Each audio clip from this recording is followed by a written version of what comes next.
I'm Bronwen Maddox. I'm Director of the Institute for Government, and I'm really excited to be having this evening's discussion with Sir Paul Tucker, about his book, Unelected Power, The Quest for Legitimacy in Central Banking and the Regulatory State. And as he says, this is a lot more than a book about central banking. The reason I'm really excited about this is that I think this is not just a well-written book, though it is, and regulars here will know I don't often sit up here and say that. It mixes academic research with anecdote from your many years and walks of life, but has really gone into important questions, and the timing could not be better. It brings in this question of who makes the rules, who has the right to make the rules that shape our lives, and who are those people accountable to, and really tests it against our modern democracy and says, is democracy, up to coping with this? And it looks at, from our point of view as the Institute, dealing a lot with technocrats. It deals a lot with the question of people's trust in those technocrats and whether that has faded, a lot with the ideas of recent government, of the past 30 years of government, even though I'll say it in the first paragraph, the new public management, and the theories of how you bring in the market and so on, and really says this is an important problem for democracy to crack because it is testing and straining the grounds of our democracy. So there's many angles we might pursue in this, but I'm really pleased to be having this discussion, which is live streamed. Welcome to all of you out there. Paul, very warm welcome. And I wondered if you would just start by telling us really the problem that you see. I see a problem in constitutionalism, if you like.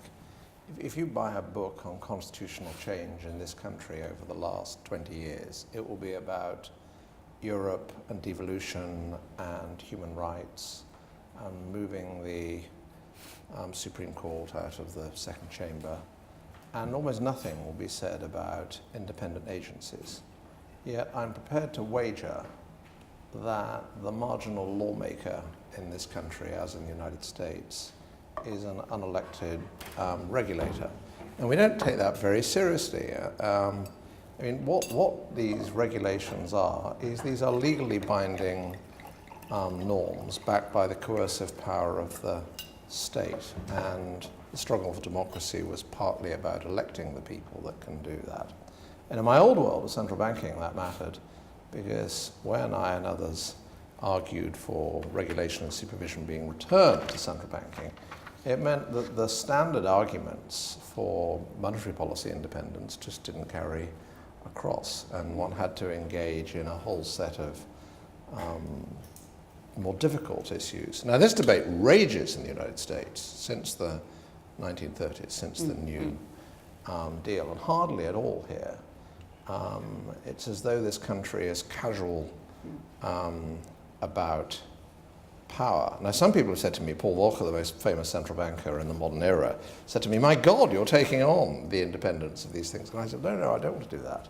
What I want to do is see whether actually you can find a principal place for independent agencies. So give us some examples of what you're talking about. You are talking about the Bank of England, but you're talking about much more than Ofcom, Ofgem, Ofwat, all of the Ofs. I'm talking about any agency that is day-to-day insulated from the politics of both ministers and their civil servants and from the legislature. Now, of course, Parliament can change the law, but unless they change the law, these people are charged with reaching their own view on what the law in their field should be. Often guided, this is not actually true of the Bank of England, but often guided by multiple objectives which are vague. And so they are given the task of trading off one public policy objective against another. Well, when I was young, we elected people to do that kind of thing, and we've drifted away from doing so. We also have. Well, let me just ask you on that point, though. So, how much do you feel that this is a new phenomenon? You say, your book has many examples. In fact, going back to Romans and analysis of Roman law, and as you said, it's been a debate very active in the States for a long time. But here you seem to be saying, look, it's a newer phenomenon. Relatively new. The bit that you're concerned about is relatively new. Relatively new. This is a phenomenon essentially of the 1990s onwards, and in this country in particular, it's associated with two things. Making the Bank of England independent in 1997, and the fad for new public management. Do you want to just tell people? I think most people here are very familiar with that, but just tell people what you mean by that. So, about the new public management. The new public management, which I think is largely dreadful for what it's worth, although I don't get into that in the book very much, is it says that we should run government a bit like a public company. And so when we delegate to an agency, the agency should have a chief executive or director general, and it should have a board above them. I think this is absolutely dreadful in terms of public policy, because what it means is that you have typically a single lawmaker backed by a board who are not closely involved in the making of the law. Now, I know a number of people on these boards, and I said to a few of them, so I don't think you're involved in policy. And they said, of course we're involved in policy. And I said, the conversations all had this structure. Oh, did you have a confirmation hearing? No. Do you vote on the rules that you pass? Do you give public speeches or testify to Parliament on your votes, particular laws? No. I then spoke to some ministers. I've had a privileged adult life. I know people in the cabinet and the previous one. And I said, who is the policymaker in such and such an agency? And they would always name one person who was the Director General or Chief Executive. Now, in the United States, which has its own separate set of problems, by the way, this would be considered absolutely outrageous. Indeed, the only agency that's been created like that in recent decades, the Consumer Finance Protection Agency, it's making its way through the courts, that actually its structure is unconstitutional precisely because lawmaking power has been put into the hands of one person. Whereas, the thing about Parliament is there are lots of people in it. And actually, the Bank of England, there are lots of people on the Monetary Policy Committee. There are lots of people on the Financial Policy Committee. So I think we lost our way on this, and I don't think it was debated very much. No, it wasn't at the time, and a lot of the consequences, which we'll come on to, weren't foreseen at the time. But if we can just stick with the roots of this, I'm talking parochially about the UK at the moment. As you describe it, this was done for good reasons. Yes. The Bank of England independence, getting it away from politicians, stopping all this volatility of political moods and fashions, creating independent regulators to foresee the newly privatized utilities and so on. They were put there for good reasons. Yes. So, and let me give you a reason that doesn't work and then a reason that basically does. The reason that doesn't work is expertise. And because you could set up an agency that was independent, insulated from politics, whose advice was to give whose role was to give public advice to ministers on what to do. And the US used that in deciding which military bases to close a generation ago. And actually, it's exactly how monetary policy worked in this country between falling out of the ERM in the early 90s and 1997. And it's how the OBR, the Office for Budget Responsibility, works. And the OBR shows that you can get really impressive people to be on independent advisory bodies. So expertise, although necessary, doesn't work. What kind of works, but has to be qualified, is the ability to commit to a policy objective. It is very, very hard for elected ministers to commit to sticking to the policy objective that they announce or put into legislation. Why is that? Because they will always prioritize getting re-elected or getting elected for the first time. Whereas in certain societies, what you can do with the people that head an independent agency is you can harness their public reputation and their professional reputation to their success in delivering the mandate they've been given. So, and commitment is useful because commitment affects people's behavior very obviously in the economy, but in all walks of life to different degrees. But Although that's a necessary condition, it can't be sufficient because the whole of government is riddled with commitment problems, on which basis, hand over the whole of government to people like me, which would be really ghastly. We know in our bones that's terrible, because what we don't want to do, we don't want to delegate to unelected people big choices on distributional issues or questions on basic values. Well, this is a really important point, and that's a sentence from your book which I picked out, precisely that point about delegating either, as you put it, distributional issues or values.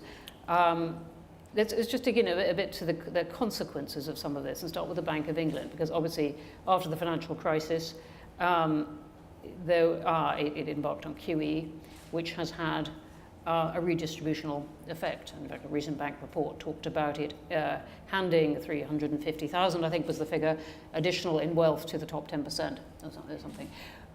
This is the kind of thing that you're talking about. So I would say two things about that, a lesser one and a greater one. The lesser one is that I think that central banks in the advanced economy world were slow to talk about this.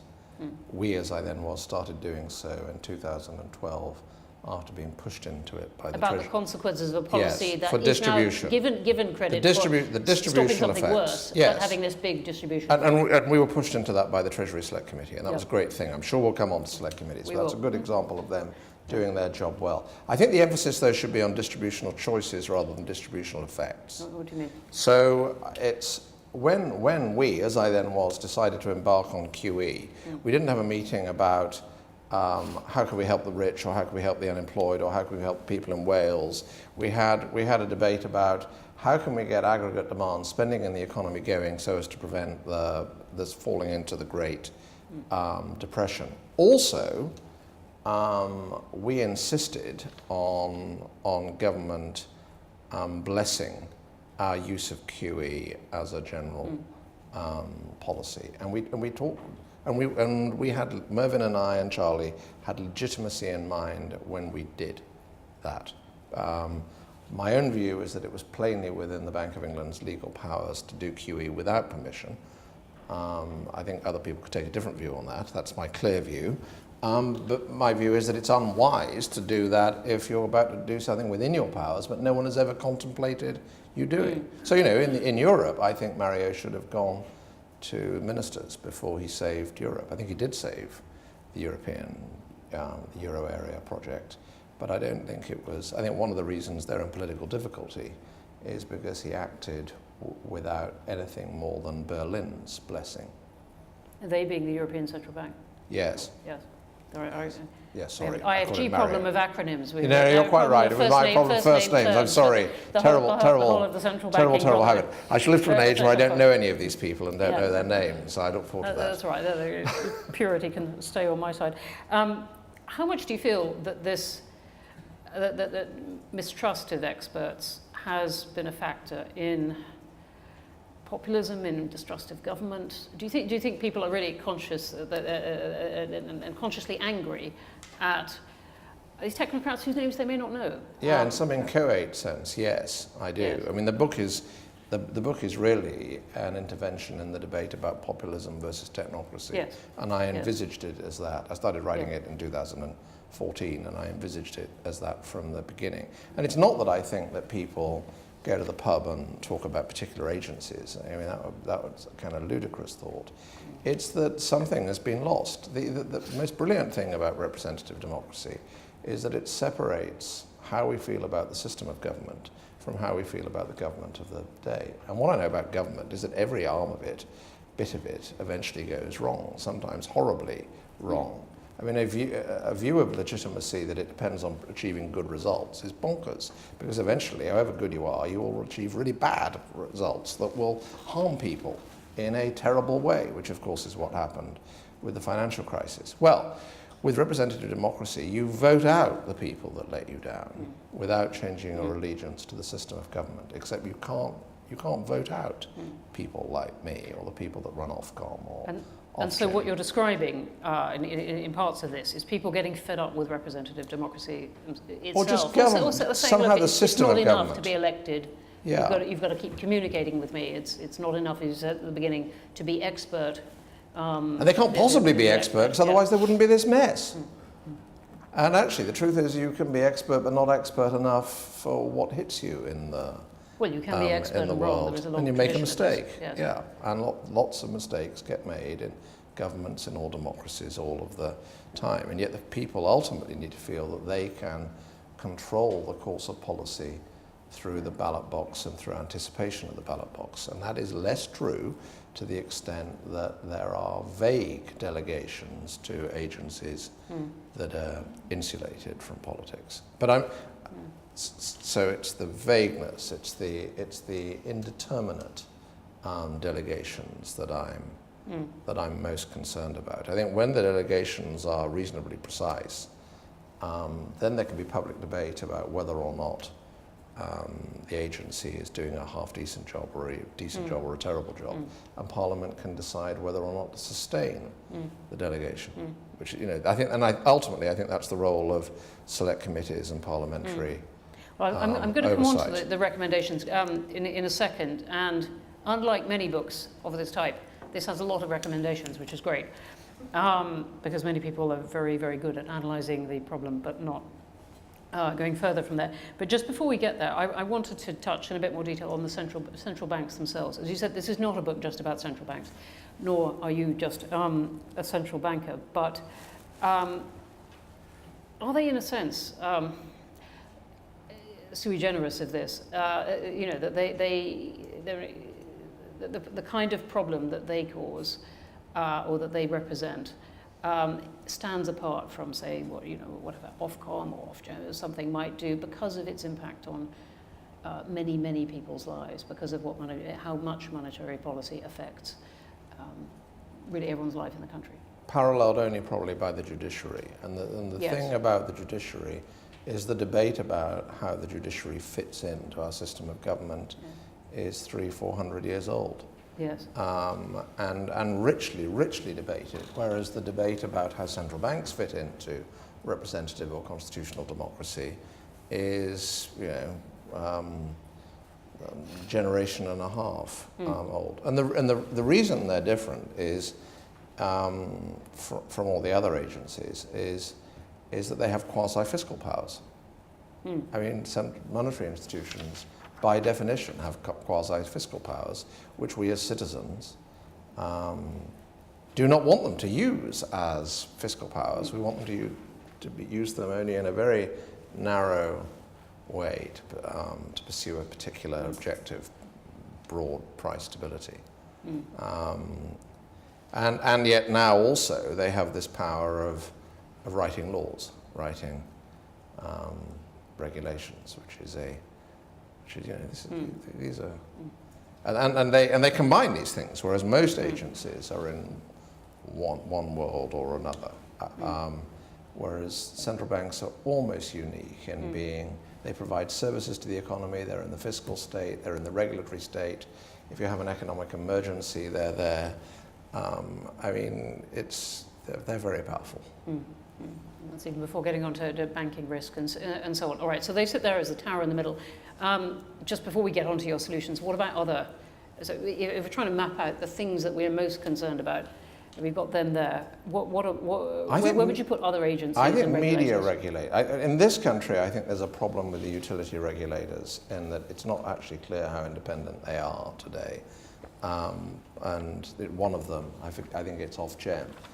The governments have taken the habit of changing their objectives, statutory objectives and sub-statutory objectives, sufficiently frequently that actually they can't be a solution to a problem of credible commitment, because the government hasn't actually decided what it wants to commit to, for good reasons, by the way. But I think the really big one here is Ofcom.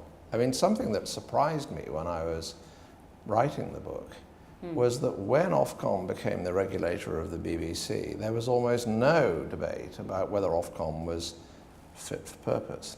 I'm not for that role. Now, I'm not making an ad feminem point at all. And what I mean is, France had a massive expansion, of what it was doing into a kind of content. Although it was a really new part of its role, but massive expansion of sort of content regulation. So France had a debate about a quarter of a century ago about whether one agency should be both the regulator of media content and the regulator of the economics of the media and telecoms. And the answer was absolutely not. They'd be too powerful.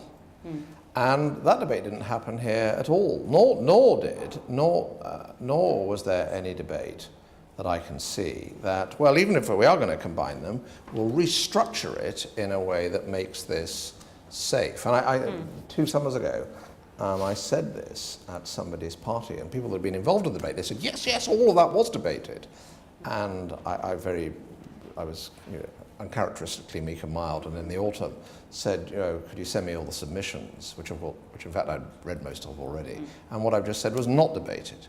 It was not debated. Right, all sorts of other things were debated about it, but this but not predates actually. The BBC, Ofcom taking on the BBC, doesn't it? Because it was A the bit. economic competition regulator, Yes. and it was still pronouncing on whether RT had offended Yes. even more egregiously Yes. than the last. And that time. wasn't debated then. And then when it became the regulator of the BBC, I mean, this is serious power. This is very serious power. It also does subtle things which lie a little bit beyond the scope of my book, which is it is a lot easier for a minister to write a letter to the Director General or Chief Executive of Ofcom saying we're not very happy with you, the way you're regulating the BBC, than it is without that becoming a news story, than it would be for a minister to write to the Director General or the Chair of the Governors of the BBC.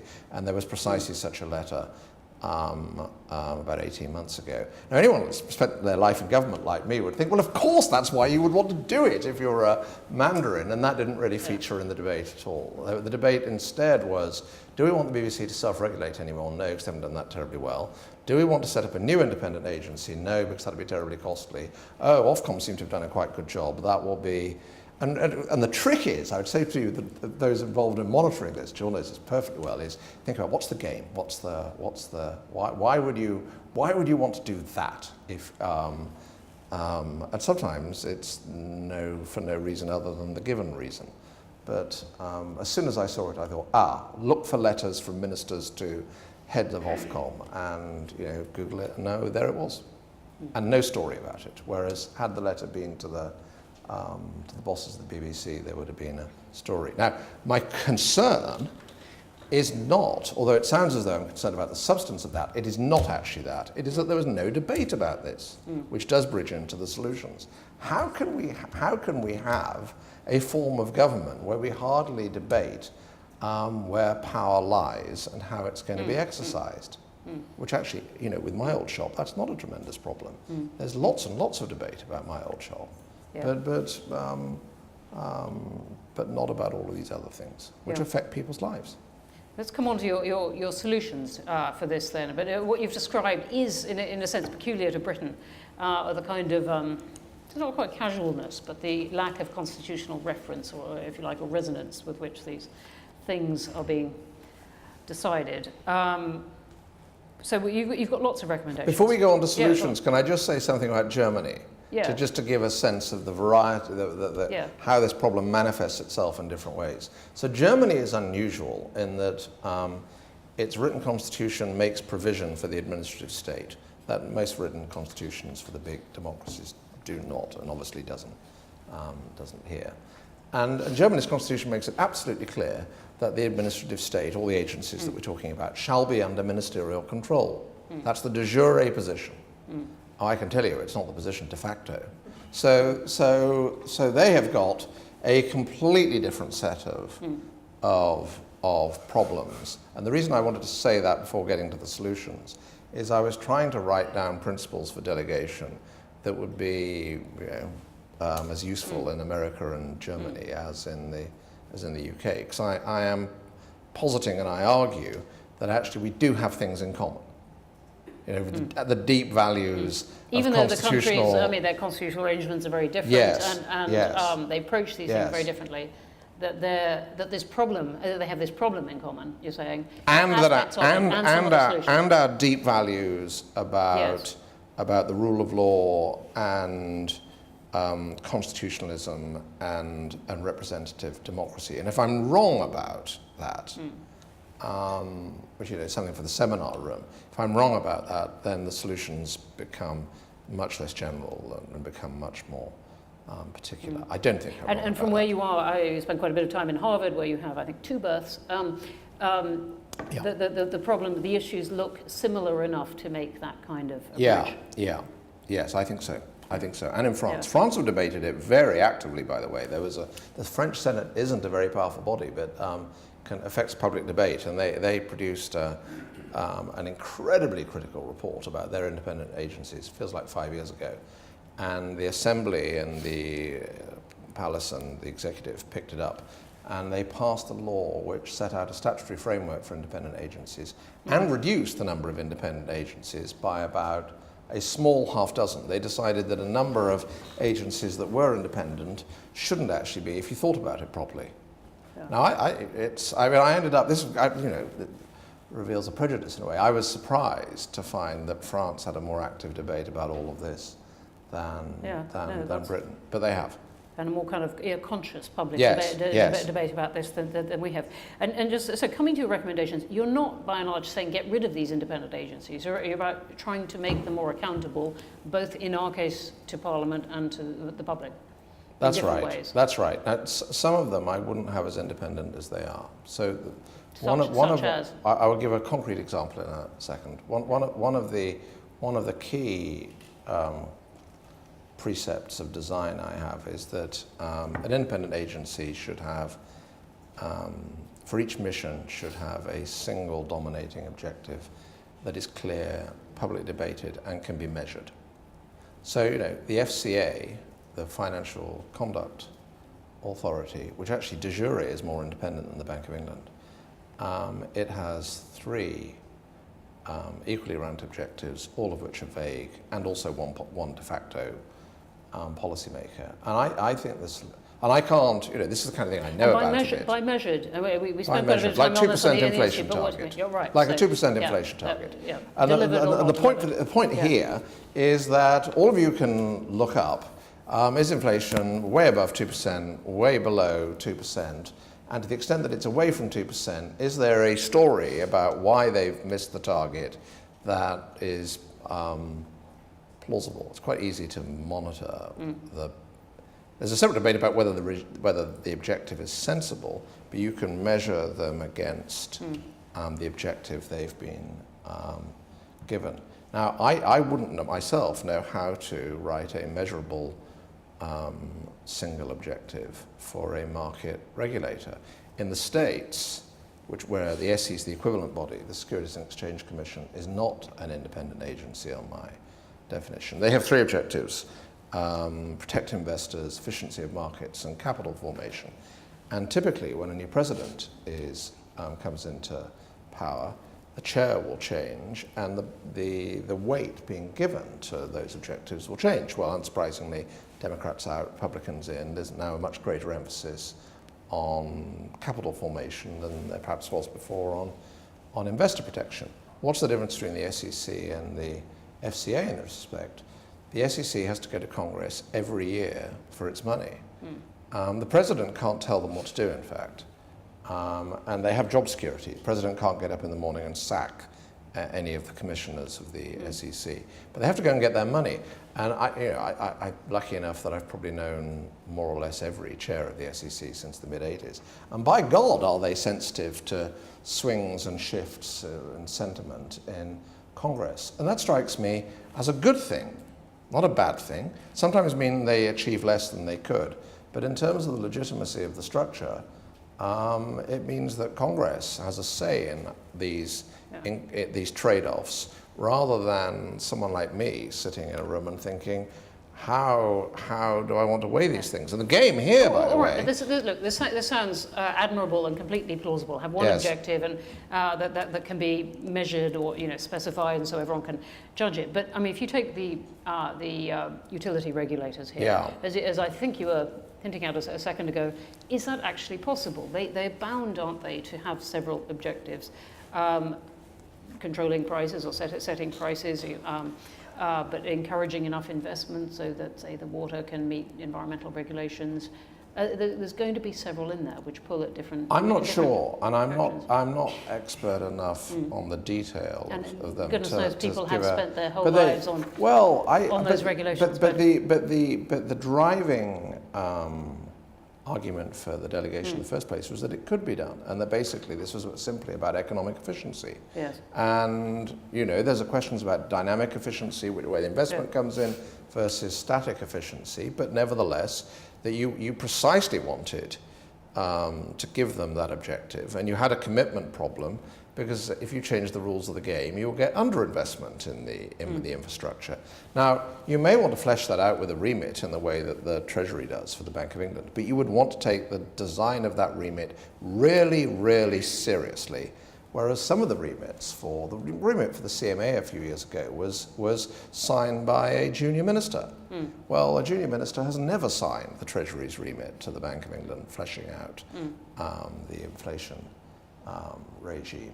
And so there's a lack of seriousness about these things. And my point is that that's what occurs when delegations are entered into lightly. Whereas, the independence of the Bank of England was agonized over for a decade, with the debate precisely being about the democratic deficit. And then because it all seemed a good idea and new public management, well, let's do lots more of that then, get it out of our hair, and we can probably control them indirectly anyway. That's the... You've got lots of recommendations. We're just touching on a couple there, but you've got ones like, I've written them down, there's such a nice long list of them. But you've got things like principles for the exercise of discretion, transparency that's not deceptive. We'll come back to that. But you've got two kind of groups of things that are to do with, you've got testimony to legislative committees. Yeah, that's important. Responsibility to the legislature. And then you've got a lot of stuff about responsibility to the public and communication to the public. And I want to dig into these two a tiny bit. Take Parliament in our case. What do you want these agencies to have to do to Parliament? Testify regularly. Two select committees. Two select committees. Testify. And be obliged to do that. To be obliged to do that regularly on what they are doing relative to the clear objective that they've been. Now, select committees have given. could call these. And so one of the things I say is, there was a chair of the Agriculture Committee quite a few years ago who said, in this country, I think, we've just got too much to do this properly, and that may be true. And so my position as a citizen and author on that is we should have no more independent agencies than Parliament. The parliamentary select committee system is capable of overseeing. And so there's something big going on here. I would trade off a little bit less welfare in the short run for a little bit more legitimacy. And that's based on my view that since government's going to screw up eventually, people are suddenly going to scream if they discover that the people making all these decisions for them weren't elected. Now, this has worked pretty well with the Bank of England, but that's because I think it is fairly prestigious to be seen on television grilling or asking questions of the governor and the senior people from the Bank of England. That's great. That's incentive compatible. I mean, John McFall, I think, did a brilliant job at the Treasury Select Committee of building a culture where they would produce unanimous reports, and that enhanced the standing of all of them. So what exactly would you like to change from the moment? That the committees are obliged to call the heads of agencies, that the heads of agencies are obliged to turn up? I mean, some of this does happen. Yeah, I think in this country, I'm not sure that needs to be a law. It could just be a kind of norm, but I would like it to be a bigger deal, and I would like these to be really serious occasions. I mean, when I was at the Bank of England, we did not regard testifying to the Treasury Select Committee as a burden or as something that we had to survive. I sometimes think the Fed has an approach of get in and out of Congress. I don't think that's true of the current chair, by the way. Whereas our view was we would have meetings before and say, well, what do we want to achieve? What do we want to achieve? What do we want to put in there? What do we want to put in our minds? And I don't think this was a sinister thing. This was, my God, their Parliament. This is an opportunity where we can say things to them.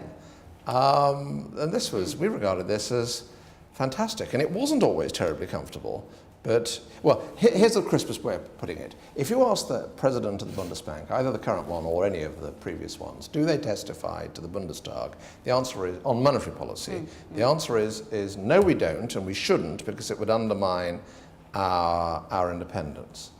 Certainly the view of Eddie George, Mervyn King, and me and others was absolutely testifying to the Treasury Select Committee is what underpins our independence, because it lends it a legitimacy that we can never conjure for ourselves, however well we do. And this is really interesting, this idea that legitimacy isn't just automatic by virtue of the existence of a body or something. It really has to be earned, and sometimes repeatedly, or you have to by seek behavior. it. You have to seek it. You have to be conscious that you need to be kind of renewing it all the time, because you know you're going to screw up. You just don't know. You just don't know what it is you're doing that's going to go wrong. Obviously, you're trying not to screw up, but you know that you're going to, and you need this cushion of political support behind you. And you know that the public seeing you on television talking about these things gives you, well, it's really important. I mean, for God's sake, you're doing these things on their behalf. For those of you who didn't catch the launch of our Parliamentary Monitor, our new annual report looking at how effective Parliament is on Monday, I do recommend it. We go into the select committees quite a bit and say how they could be better. Let me just finally, before coming to questions, I think there are going to be quite a few. You want also more accountability or more accounting to the public. How do you see that working? Yes. So it's related to the select committee thing. Yeah. One of the great things about the select committee... But is it through Parliament, or is it It's direct? the most important part of it is through Parliament. The great thing about select committee appearances is that you have to use the language, you have to use non-technical language. It forces you to get out of the seminar room, out of your ivory tower, and talk in language that can be comprehended. But you also need to get around the country and do that, and explain. And actually, it's great fun. But it's also really, really important to do that and be on the media. But it's also really important to do that where you're not competing with the politicians themselves, because they're the people that have bestowed the power on you. So this is what I've just described isn't easy to get right, actually. But you're still seeing, I don't mean to deal parochially only with the UK, but taking it as an example, you're still seeing Parliament as the main route for accounting to the public. Yes. So even though we started off by talking about the way, for all kinds of reasons, public trust in government and in experts had fallen, you're still saying there is enough there. And we can't give up on the parliamentary democracy we've got, and so you want the accounting ultimately to be through Parliament. So I see the public debate more broadly as vitally important, but ultimately the accountability to Parliament, because they've given you the powers and they can take them away. There was a fantastic exchange between George Moody, who used to be the ranking member on the Treasury Select Committee, and Mervyn and I don't know, quite a few years ago now. And George said, I wouldn't have called him George then, I'd have called him Mr. Moody. He said, what is the point of all this? You lot come along here, and we ask you questions, and you give eloquent answers, and then you go back to your building, and it makes no difference at all, any of this. What's the point of it? And Mervyn and I gave the same answer, which was essentially because, well, we're independent because you decided we were independent, and therefore it's our duty to decide interest rates where we think they should be. But we're here so that you can decide whether to sustain this regime at all. Yeah. And I think our attitude was not to defend independence in the way that in the US the Fed will, this is something that's been given, and it's something that can be taken away, and that those occasions are about, in a sense, them implicitly deciding whether to continue with it, and thereby affirming the legitimacy that only they can bestow, because they're deciding that on the behalf of the people, because they have been elected by the people. So, and I think, in the field I was in, I think Treasury ministers are accountable to Parliament for the regime in our system of government. I don't think the agency is there to defend the design of the regime. They're there to defend and explain the exercise of the extraordinary powers they've been given. But just to take the arc of this, while you say, and I find very persuasively, look, there is a real problem, and some of this is an old problem, but some of it is a very new problem. You're not arguing for scrapping the agencies, and you're arguing for the legitimacy that you say that they need to earn again happening through Parliament, through what is there already. You're not ripping it all up and saying Mark Carney's legitimacy will lie in his tweets to the public at large. You're saying, look, we have to work with what we've got there. Yeah, I think you should engage with the public. And to be clear on agencies, I think something like the Public Administration Committee should be encouraging an audit of these agencies and whether they meet something like my criteria or some other set of criteria. And my best guess is, if that happened, that some of them would cease to be as independent as they are today, and others would have some of the utility regulators would be given rather more carefully thought through objectives, but would remain insulated from both branches. And actually, I think if that happened, my hunch is that in this country, the de facto position would be more nearly aligned with the de jure position. I worry in this country, not something I discuss in depth, that some of the de jure independence is a bit of an optical illusion. You were going to name at least one you thought should be less independent. Oh, the FCA. Right, thank you. The FCA. Okay, great. Let's have some questions. It's in the middle. Yeah, here. James Kidner from Improbable. Fascinating talk, and thank you for this. And clearly we must all read the book. But can you help us out? You didn't touch on commissioners and you didn't touch on ombudsmen. Do they also cause you anxiety, or are they sort of exempt? Let me talk about the tribunal, which I think is more important than the ombudsman. The tribunal is an incredibly interesting institution in this country, because it's the appeal body, as you know, and it takes appeal on the merits rather than just process on pretty well all of the regulators. And I'm sure you all also know that in Australia it was decided that the equivalent system should not be judicial, whereas here it is. Now I want to read something, if I can find it. So actually it was a current Supreme Court member that said this when he was head of the tribunal system. Expediency requires that where Parliament has established such a specialist appellate tribunal in a particular field, its expertise should be used to best effect, and I'm emphasizing the coming words, to shape and direct the development of law and practice in that field. That's the language of a policymaker. I know what a policymaker sounds like. I was one for a very long time. Now, the key thing about the tribunal is that it never, and if you talk to the people in the various agencies, they will say, oh, you know, sometimes in a bad mood, they'll say, I don't know why we come in. The tribunal makes all the policy, really. But, which kind of, I'm sure is an exaggeration. But the tribunalists never testify to a select committee, because that would breach judicial independence and the separation of powers between the judiciary and the legislature. And that works fine as long as they're reviewing process. It does not work fine if they are, through appeals on merits, are essentially establishing the substance of policy under vague mandates. I think this is a pretty nasty issue that the US has escaped, because appeals on merits are done within the commissions to the commissioners. They have a completely separate set of issues. Can I give another example? Which this is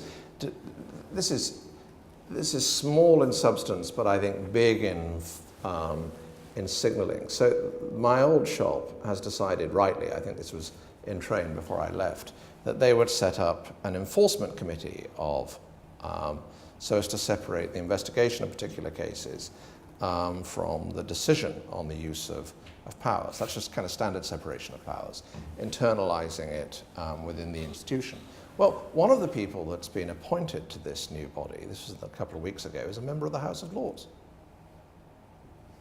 And it is not an ad feminem point at all. In the US, someone would have gone straight to court and saying this breached the Constitution, breached the separation of powers. Not a comment on it here. And obviously it didn't occur to the court of the bank or to the top executive of the bank. And yet, what is it to be a lawmaker and actually sit on an enforcement? I mean, the big point I want to make is that in the 17th century and the 18th century, you know, our forebears in this country had really, really profound debates about this stuff. And this is one of the glories of the modern world. And today, someone can appoint a legislator as a member of essentially a court, a small c, and no one even notices. Really good point. Let me middle back. We've got quite a lot of yes. Yes, you. Yes. Yes. Okay. I'll take it anyway. Yes, John Peet from The Economist, and I don't want to take you too far off the main points you're talking about, but I wonder how your framework fits the European Union, particularly if you're a Greek looking at the European Central Bank. Well, I say somewhere that the European Central Bank is both more than a central bank and it's less than a central bank. It's less than a central bank because people go along and vote. It seems the pattern is to vote for national positions rather than according to the legal mandate of the ECB. It's a lot more than a central bank, because I said earlier that all central banks are quasi-fiscal institutions. Well, in filled out constitutional setups, the central bankers are fortunate enough that there really is a fiscal authority over there that's been elected that can do stuff. If you don't have one of those, then you reinvent yourself in emergencies as the fiscal authority. Well, that's what they did. I mean, Carl Schmitt is a very dangerous man, but he said, the Nazi era political theorist, but he said, who decides in an emergency is the true sovereign? So the ECB emerged as the economic sovereign. I think Mario's greatest duty is to find a way out of that. I think it's utterly unsustainable. For the rest, I think the EU, John, would do well to have the court take a further notch away from the Moroni doctrines so that the independent agencies, the so-called ESAs, are not under the control of the Commission. So for everyone in the room that doesn't know this, the constitutional position is that legally binding norms can only be issued by the Commission, and therefore to the extent that you set up independent agencies, rulemaking bodies, like the Banking Authority, like the Securities Market Regulator, they have strong powers of recommendation and de facto control, but everything is finally under the control of the Commission, as indeed are their budgets. And so you have unelected people overseeing unelected people. There are points about the Parliament I could make as well, but something to be getting on with. Here on the aisle. Yes, you. Here, sorry, long aisle. Amanda Spielman from Ofsted. I'm interested to hear any reflections you have on those of us who are set to inspect and regulate public sector provision, who are probably set up to be independent on the basis that people don't necessarily trust government to judge their own performance. So I'd make two things. Beware of the infinite regress. So there is no doubt, this view is held strongly in Paris, that independent agencies flourished for a while because people had lost trust in the executive branch. But don't imagine that distrust is located just people we elect. It can spread to you too. The other thing I would say about your field is a few years ago, I think there's a footnote in the book on this, somebody that retired from either the Department of Education or from your body gave a speech saying this curriculum should be decided by unelected people rather than by elected people. And I don't know what my substantive view on that is, but it is, and the argument for doing so, of course, is to get away from chopping and changing. You get somebody who read history, who's the minister, and it ought to be about the 17th century. You get somebody that did biology, and they want to increase natural sciences or something. And I don't know what the substantive answer is, but it's these things matter a lot, and it matters equally that if you're monitoring compliance with policies, that this should not be a backdoor to make policy. But many people who have been bosses of inspectorates have used it as a platform to promote their views on policy. And my view is that that's an abuse of power. I mean, towards the end of the book, I set out some principles of self-restraint. It is the most extraordinary privilege to be given powers by Parliament. And once you are given these powers, I don't think one could write laws for this. I think we need a norm that you are given these powers that deprives you of the right to participate as an ordinary citizen in other debates. And I'll give you two examples in my world. When Janet Yellen was first made head of the Fed, she came up to Boston and gave a speech on inequality, and she didn't mention how this fitted with the Fed's remit, or how it affected monetary policy. It damaged the Fed in Congress. Raghu Rajan, when he was governor of the Reserve Bank of India, I give both of these as examples in the book, gave speeches on the importance of tolerance.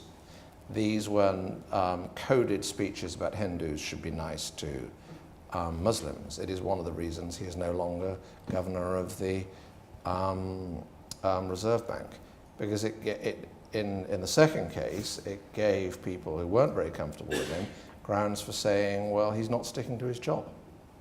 And you know, this is, I mean, I think accepting these jobs is you have to think, well, what am I giving up?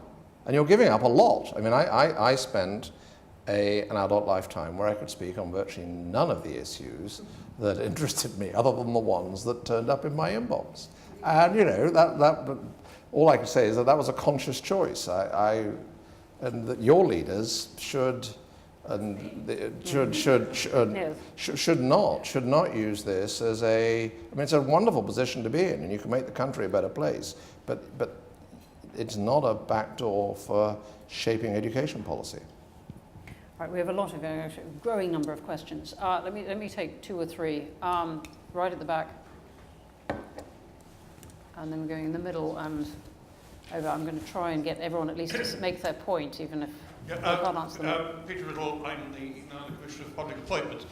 Just one point. I mean, really striking, Paul, in what you just said is I don't think a single minister would recognise the point about the House of Lords. They would regard almost being a member of the House of Lords as not being part of the legislature. Because the two chairs of the key health service bodies are peers, the chair of Ofcom is the chair of the Charity Commission, and a number of others. I would just want to make 2 points. One is on your point on Parliament. I think the argument of select committees would be there are so many public bodies, we can't do it all, which comes back, I think, to something Jill Rutter has done a lot of work on here, which is the categorisation of public bodies. You've been mainly referring to regulators, and they're the most sensitive ones for the reasons you said, Paul. But you need a much more explicit definition between those and the executive agencies. Yes. Yes. Yeah. Because the other point is, which is crucial, which is you mentioned the debate on Ofcom and BBC. I saw a bit of that in my current role, but it's also come up, and it is coming up substantially over Brexit, because there's a really big issue on how much the bodies which will take over regulatory powers now in Europe should be new bodies, or should they be changing existing bodies? Now, the preference of ministers at present, David Lidington said this publicly as Cabinet Office Minister, is to try and use existing bodies, which raises exactly the issue on the whole you've raised on the Ofcom BBC one. And so far, they've only talked about 3 new bodies. We'll see how that works out in practice. So there's a very live issue. So Peter, first of all, I should acknowledge and thank you for our discussions on this when I was starting on this project, and pay tribute to you for, what was it called? Read Before Burning, and Jill's later papers as well. So I'm going to say more about the second issue you raised than the first. On the first, I think you're completely wrong. I mean, I don't know how many pieces of legislation you've been involved with, but even as a non-civil servant, I was in quite a few. And I've been in meetings with both cabinet ministers and junior ministers who've said, no, we're not prepared to use up capital in the House of Commons in wiping out the Lord's Amendment on this. In fact, in the legislation to set up the FSA in the late 90s or the Reform Bank of England in 2012, the Lords behaved essentially as a Liberal amendment, as a Liberal amendment, as a Liberal amendment chamber. No, I think executive point. I think the appointment of people Oh, I see. Well, okay. Well, so I thought you say they wouldn't recognise them as a legislative body. They're plainly a legislative body, and I have seen them legislate, and I could name the marginal legislators on a few things in the second chamber, in which case it is extraordinary for them also to exercise either executive or judicial power. And in a world where we decided in modern Britain that we weren't going to have the Judicial Committee of the House of Lords be the Supreme Court, it is a bit odd to take members of the House of Lords and stick them on bodies which make enforcement decisions, when, especially, paradoxically, when the motive of setting up the enforcement body is precisely to respect the values of the separation of powers. And if you like, this is the muddle that our country is now in. On the second, it's a big deal in another respect as well, because as you know, level 1 rules go via both the Council of Ministers and the Parliament, and level 2 rules from EU agencies are subject to veto by both the Parliament and the Council. So translating that into kind of real world language, in my world, when Basel reaches an agreement on a capital accord, it is turned into law by the Federal Reserve and some other agencies and doesn't touch Congress. In this country, when I was first an official, it was turned into law by the Bank of England. Actually, it was turned into a soft norm by the Bank of England. But over the last 20 years, it's been turned into law in a way that involves people who were elected. But it has less of the, can't think of the right word, anyway, the volatility, I'm going to call it, of normal politics, because there are so many countries sitting around the table. So there are changes made, but these are not changes that just reflect the sentiment of the day. Whereas if we were to involve the executive or Parliament again here, it could become very politicized. I can remember interest rate decisions when Treasury ministers and the Prime Minister made them that were taken at absolutely the spur of the moment to underpin opinion polls way ahead. Well, you can remember this when you were reporting on that stuff at the FT. I mean, if you allow politics in, it will be very political. I think this is a really big issue about life after Brexit, because in a sense there will be less elected involvement in rulemaking in this country than there is now, and some solution has to be found for that. We're almost out of time. We still have a kind of forest of hands. People have been very patient. Would people like, and I apologise for the lack of time, just to make their points quickly, and Paul can give an instant response. So here in the middle. Juliet Samuel, The Telegraph. I wondered to what degree the technocracy you're talking about is an inevitable outcome of globalization plus the rules-based system. I mean, if you have more and more international trade and business plus more and more countries around the table, and you know the Basel Committee and the WTO and everything being wrangled over internationally, then surely what you're talking about is inevitable. Really interesting question. Quick answer. I think it is, but I don't think that is a reason for not giving them precise mandates. I think you could still constrain them. Yeah. Here quickly, and was there one more over here, right at the back? Yeah. Peter Bunce, what role should Lords select committees play in scrutiny? Because on the one hand they're unelected, but on the other hand they may have people of greater expertise. I think they should, but if I can raise an issue, I think they should be. They should respect the law of the institutions themselves, so that when we used to testify to the Lords Economic Committee, it was a tremendously well-informed group, and they would only ever ask the governor questions, even when actually there were people sitting there who didn't particularly agree with the governor. Well, that's fine if the law has said that the governor decides on her or his own. It is not fine if Parliament has decided that the governor is one of 9 or one of 11. I was talking to Mark about this relatively recently. I don't think it might by saying that apparently testimony from the bank to the Lords now, he goes on his own. Well, to the extent that that's true, he's acting as a spokesman for the group and not speaking for himself, and that has to be clear. Great, right at the back. Okay, John Newton, Social Democratic Future. Your central recommendation is that each agency should have a clear single objective. But does that really work even for the Bank of England, in that its primary inflation target is subject to the Chancellor's annual letter, but you are forced onto QM, quantitative easing, because of a failure of, because the Chancellor didn't want to use fiscal policy. And there's increasing pressure now for the Bank of England to move to more multiple objectives, such as the Commissioner of Social Justice this morning arguing for employment and output objectives. So it's like, as you say, because it's such a complicated issue, but is it life is too complicated? No. Thank So you. there are a few issues there. So I think one of the things that matters most is that you shouldn't give powers to an independent agency unless you believe its instruments are going to work. So there are debates about giving some agencies responsibilities, and it's doubtful that they have the I mean, I don't think the Bank of England has instruments that could improve productivity growth reliably. They might do things occasionally by luck that would improve productivity or harm it. I think people in government can do things that can lay the basis for improvements in productivity over the medium to long run. The other question you make about objectives, I mean, I think the broadest answer I give is it does depend on a view of the world. So in the monetary policy field, there is a view that there is not a long-term trade-off between inflation and jobs.